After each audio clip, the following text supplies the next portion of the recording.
C'est toujours délicat d'utiliser ce genre de terme et on se demande d'ailleurs tactiquement si on a raison de le faire. Et c'est une question que je me pose. Ce que je trouve que l'on voit, et ce qu'on a vu sous le gouvernement de Valls notamment, qu'il y a des éléments extrêmement probants pour le dire.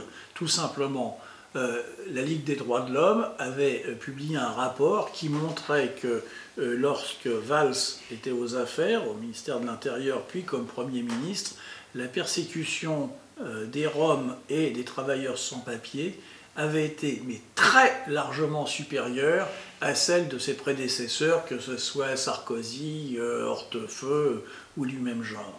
Il y avait déjà ça. Le discours de Valls contre les Roms, il suffit d'enlever le mot Rome et de mettre juif à la place pour entendre un discours de 1930. Hein, ça marche très très bien et sans vraiment... Bon, il y a ça.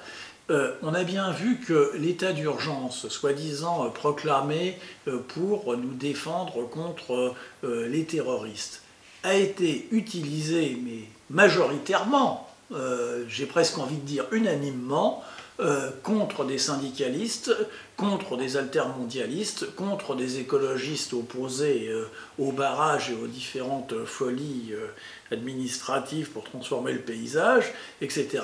Donc on voit bien qu'il y a ce mouvement-là. J'ajouterai à ça, bien évidemment, comment l'action syndicale a été désignée comme coupable sans arrêt, comment on a voulu faire des syndicats et des syndicalistes ceux qui étaient responsables de tous les désordres, etc. Donc, bien entendu, ce n'est pas la même chose que le fascisme en Italie dans les années 20, c'est pas la même chose, mais ça y ressemble. Et que ça y ressemble, ça doit nous faire réfléchir.